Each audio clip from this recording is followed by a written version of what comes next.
Paul Newman's secret list. The 8 most beautiful women he ever knew. Those legendary blue eyes saw everything. For decades, Paul Newman stood as Hollywood's definition of masculine perfection. But it wasn't his own beauty that revealed who he really was. It was how he understood beauty in others. Most men in Hollywood looked at women and saw surfaces, pretty faces, perfect bodies. Newman looked deeper. He saw character, intelligence, the qualities that made certain women impossible to forget. And in his later years, after half a century married to Joanne Woodward and a career that placed him alongside the most stunning women in film history, he finally shared something private. A list, not just of beautiful faces, but of women who changed how he understood what beauty really means. Tonight we reveal Paul Newman's personal list of the 8 most beautiful women of all time, not the obvious choices, not the predictable selections, but the women who made him reconsider everything he thought he knew about what makes a woman truly unforgettable. Paul Newman understood women differently than most men in Hollywood. A longtime friend who knew him for over 40 years once said, Newman didn't just see surface beauty. He saw character, intelligence, the unique qualities that made certain women truly unforgettable. That perspective didn't come from nowhere. It came from decades of observation, of working alongside some of the most celebrated women in cinema, of paying attention not just to how they looked under studio lights, but to who they were when the cameras stopped rolling. Paul was known for his famous quote about fidelity, explained a director who worked with Newman on multiple films. Why go out for a hamburger when you have steak at home? But that didn't mean he was blind to beauty around him. He just appreciated it differently than most men in Hollywood. That difference matters, because Newman's list wasn't about conquest or fantasy. It was about recognition, an acknowledgement of the women whose presence in the world elevated everyone around them. And his list always began with the same name, Joanne Woodward, his wife of 50 years, the beauty that kept him home. While Hollywood marriages typically dissolved faster than film in developing solution, Newman and Woodward's relationship stood as the rare exception in an industry built on transient connections. She was his number one, always, confirmed a family friend who knew the couple for decades. Paul would talk about other beautiful women in that abstract way artists discuss aesthetics. But when he spoke about Joanne, something in his voice changed. It became more intimate, more reverent. Newman famously explained his lifelong fidelity with that now legendary quip about steak and hamburgers. But those close to the couple understood that this shorthand explanation barely scratched the surface of what Newman saw in Woodward. Her beauty wasn't loud. It was permanent. Newman once told a journalist during a rare moment of personal candor, Joanne had this quality that revealed itself gradually. The first time you met her, you'd think, yes, she's very attractive. The 10th time, you'd realize you were in the presence of someone extraordinary. Unlike the more obvious bombshell beauty of some of his co-stars, Woodward possessed what Newman described as intelligent beauty, a combination of physical attractiveness, sharp wit, and artistic integrity that created something far more compelling than mere prettiness. Paul appreciated that Joanne was beautiful without being defined by her beauty, explained a director who worked with both actors. She was an Oscar winner before he was, a serious actress who approached her craft with extraordinary intelligence. That combination of talent and beauty created something Paul found endlessly fascinating. Their marriage wasn't perfect. Newman's drinking created tensions. The death of their son Scott from a drug overdose in 1978 tested them in ways nothing else could. But through it all, Newman's appreciation for his wife's beauty, both physical and spiritual, never diminished.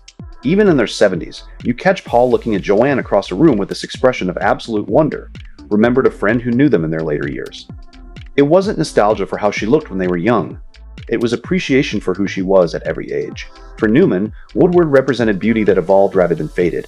A partner whose attractiveness deepened with shared experience, intellectual growth, and the inevitable march of time.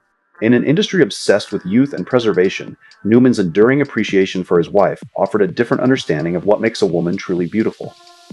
But Woodward wasn't the only woman who captured Newman's attention. His second choice revealed something fascinating about what he valued. Grace Kelly, the woman who embodied silence in a loud room. When Paul Newman worked with Grace Kelly in 1958, he encountered a woman on the verge of transformation. Having recently married Prince Rainier III of Monaco, Kelly was completing her final film obligations before retiring from acting to assume her duties as Princess of Monaco. He called her the kind of woman you can't forget 5 minutes after meeting, recalled a crew member who worked on that production. There was something about Grace that seemed to exist in a different register than everyone else on set. While film sets are typically chaotic, loud, and frantic, Kelly moved through it all with remarkable composure that made everyone else seem slightly out of control by comparison. Newman's appreciation for Kelly went beyond her obvious physical beauty to focus on the extraordinary self-possession that set her apart. She looked like silence in a loud room, Newman reportedly observed to a friend. Grace didn't need to raise her voice or make dramatic entrances. She simply existed with such perfect clarity that everything around her seemed slightly disordered by comparison. This quality wasn't an act, it was genuine. Raised in a wealthy Philadelphia family with strong values around propriety and social conduct, Kelly brought to Hollywood a refinement that seemed almost from another era. Newman once said that Grace Kelly was the only actress he knew who seemed more natural as a princess than as a movie star, shared a film historian. He meant it as high praise, that her inherent dignity and elegance were so genuine that assuming royal duties seemed like a natural evolution. What particularly impressed Newman was how Kelly's beauty operated independently of her surroundings. Most beautiful women are at their best in controlled environments with perfect lighting, noted someone who worked with her. Grace looked exactly the same walking through the commissary at lunchtime as she did on camera. That kind of beauty that doesn't require context or enhancement is extraordinarily rare. If Grace Kelly represented cool elegance, Newman's third choice embodied something entirely different. Elizabeth Taylor, the woman who detonated rooms. If Kelly was composed elegance, Taylor was passionate intensity. Newman encountered Taylor multiple times throughout their careers, though they never co-starred together. What struck him wasn't just her legendary beauty, but the volcanic energy that seemed to radiate from her. Newman admired her intensity and her violet eyes, recalled the producer who worked with both stars. While many beautiful women seem to cultivate an air of untouchable perfection, Elizabeth was all passion and presence. She owned her beauty in a way that was almost challenging. Taylor's beauty was famously enhanced by her unique violet eyes, a genetic rarity that gave her gaze a hypnotic quality. But Newman recognized that her appeal went far beyond this distinctive feature. She didn't enter a room, she detonated it, Newman reportedly commented. There are beautiful women who want to be admired from a distance. Elizabeth wanted to be experienced up close, to make everyone in her vicinity feel something. This quality made Taylor uniquely powerful in Hollywood, where many beautiful women of her era were carefully managed by studios to maintain pristine perfection. Taylor lived openly. Multiple marriages, health struggles, weight fluctuations, passionate causes, all on full display. He called her volcanic. Beautiful in a way that burned, remembered a mutual friend. Paul had tremendous respect for how Elizabeth never hid the challenging parts of her life. Taylor's willingness to age publicly rather than disappearing from view particularly impressed Newman. Newman once said Elizabeth was the only star he knew who seemed to actually enjoy growing older, shared a director. She didn't fight age with desperation. She simply incorporated each life phase into her evolving identity. That kind of self-acceptance struck Paul as a particularly beautiful quality. If this story about Paul Newman touches your heart, please share it with someone who needs to hear it. From Taylor's American intensity, Newman turned to international glamour. Sophia Lauren. The woman who made men irrelevant. Newman worked with Sophia Lauren in 1967, experiencing firsthand the extraordinary presence of the Italian actress who had conquered Hollywood without ever fully becoming part of it. He once said she had the kind of face that makes you forget your name, recalled a crew member. Sophia wasn't just physically beautiful, she had this extraordinary confidence, this absolute comfort in her own skin. Unlike many international actresses who attempted to downplay their origins, Lauren proudly maintained her Italian identity. Her accent, her curvaceous figure that defied Hollywood's typically thin ideal, her passionate approach to both work and life, all proudly on display. Her mix of strength and sensuality made a lasting impression, noted a director. Sophia represented a different ideal.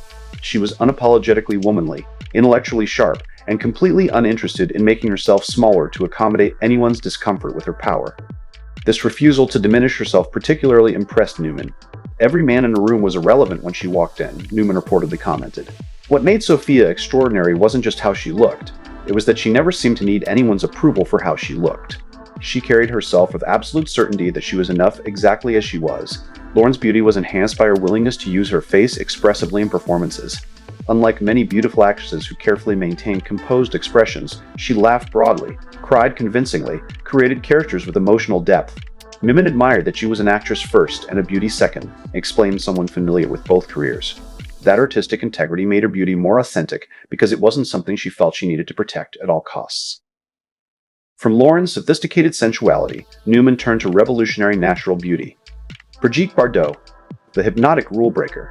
Though Newman never worked directly with Bardot, like most of the world, he was struck by the French actress's singular impact on definitions of beauty in the late 50s and early 60s. Bardot represented something entirely new, natural, seemingly untamed beauty that broke dramatically from the carefully constructed glamour that had dominated cinema. Newman said Bardot had that raw, undone look. Like the rules didn't apply to her, recalled a friend. What made her so revolutionary wasn't just her obvious physical attributes, but how she presented them with this casual disregard for the careful poise that had defined female stars before her. Where previous screen beauties were products of meticulous studio management, Bardot introduced a tousled, spontaneous quality that suggested a woman living for her own pleasure rather than for audience approval. She wasn't polished. She was hypnotic, Newman reportedly observed. Most beautiful women in film seem to be asking for the audience's admiration. Bardot seemed completely uninterested in approval. She moved like someone who was entirely inside her own experience rather than performing it for others. This quality made Bardot extraordinarily modern, a harbinger of the 60s sexual revolution and changing attitudes about women's autonomy. He admired how natural and unfiltered her beauty was, explained a film historian. Before Bardot, even the most beautiful actresses projected a certain careful restraint. Brigitte moved like someone who had forgotten the camera was there. That unself-consciousness created a completely different kind of appeal. For Newman, Bardot represented beauty as revolution, a woman who changed cultural standards not through careful calculation, but through the sheer force of her natural presence. From Bardot's natural sensuality, Newman turned to ethereal grace, Audrey Hepburn, the woman who floated. Of all the women on Newman's list, Audrey Hepburn perhaps represented the greatest departure from conventional Hollywood beauty standards. In a time dominated by voluptuous figures and obvious sensuality, Hepburn's slender frame, delicate features, and ballerina-like grace created a completely different kind of appeal. Graceful, kind, and striking in her own quiet way, noted someone who worked with both actors. While most Hollywood beauty demanded attention, Audrey's had this remarkable quality of drawing you in, making you lean forward rather than sit back. Paul was particularly struck by that difference. Hepburn's unconventional beauty was initially considered a liability. Studio executives worried her slim build and distinctive features were too far from the prevailing ideal. Yet her unique appearance ultimately created something more enduring. He praised her eyes that looked like they'd seen another world, recalled the director. There was something in her gaze that suggested depths of experience beyond her years. Paul found that combination of vulnerability and wisdom extraordinarily compelling. Unlike many beautiful women who use their appearance as power, Hepburn's approach was characterized by remarkable humility. She didn't flirt. She floated, Newman reportedly commented. Most beautiful women move through space aware of the effect they created. Audrey moved with remarkable lightness, like someone dancing through life rather than deliberately creating an impression. This natural grace extended to how Hepburn aged. While many stars attempted to preserve youthful appearance or disappeared entirely, Hepburn transitioned gracefully into her later years. Newman once said that Audrey was the only beautiful woman he knew who became more rather than less herself with age. Shared a mutual friend. Her work with children, her quiet dignity, her grace in facing her own mortality, all of it reflected a beauty that transcended the physical. Newman's seventh choice revealed his appreciation for strength. Lauren Bacall, the most dangerous woman in a cocktail dress. Newman encountered Lauren Bacall multiple times throughout their careers. What struck him wasn't just her obvious beauty, but the remarkable self-possession she projected from her very first film. That voice, those eyes, Newman once said. She could unnerve you with one glance. This confidence was partly cultivated, but it quickly became integrated into Bacall's authentic presence. He called her the most dangerous woman in a cocktail dress, noted someone who observed their interactions. Paul meant it as high praise. Lauren had this remarkable ability to enter a room and immediately establish herself as a force to be reckoned with. She didn't use typical feminine wiles. Her power came from her intelligence, wit, and absolutely unshakable sense of self. Bacall's beauty operated differently from her contemporaries. Where others might rely on conventional prettiness, she created appeal through attitude. She didn't try to be beautiful, she tried to win. And did, Newman reportedly commented. What made Lauren extraordinary was that she never seemed to be seeking approval. She established herself as an equal rather than an accessory. Finally, Newman's eighth choice reflected changing times, Ali MacGraw. The look of heartbreak before it happened. Newman encountered Ali MacGraw during the transitional period of early 70s Hollywood, when definitions of beauty were shifting toward a more natural, accessible quality. MacGraw represented this evolution perfectly. He praised her rawness and vulnerability, recalled a director. Ali arrived in a moment when audiences were tired of artifice and hungry for authenticity. Her beauty wasn't constructed. It felt discovered rather than created. MacGraw's breakthrough established her as the face of a new, more emotionally direct kind of beauty. She had eyes that made men rethink their entire lives, noted someone who observed Newman's reaction. What Paul found compelling wasn't just her physical beauty, but how directly she conveyed emotion. Everything she felt seemed immediately visible. She looked like heartbreak before it happened, Newman reportedly commented.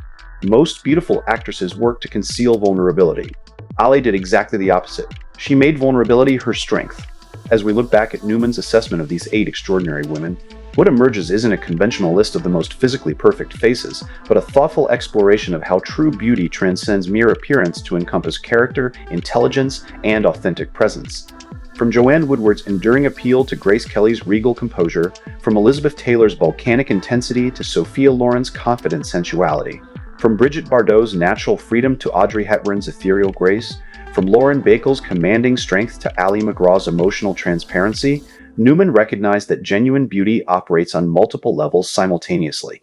What makes Newman's perspective particularly valuable isn't just his legendary status, but the thoughtfulness with which he considered what makes certain women truly unforgettable.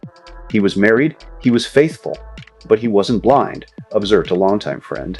Paul's appreciation of these women reveals something important about beauty itself.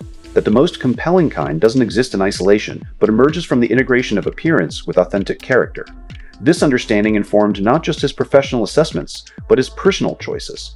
His legendary devotion to Joanne Woodward reflected his recognition that true beauty deepens rather than diminishes with time and shared experience, a perspective that ran counter to Hollywood's typical emphasis on youth and novelty. If this exploration of Paul Newman's perspectives moved you, take a moment to like this video and subscribe for more insights into Hollywood's golden age. Share your thoughts in the comments about which of these legendary women you find most compelling. Until next time, remember that true beauty, as Paul Newman understood so well, isn't just what catches the eye.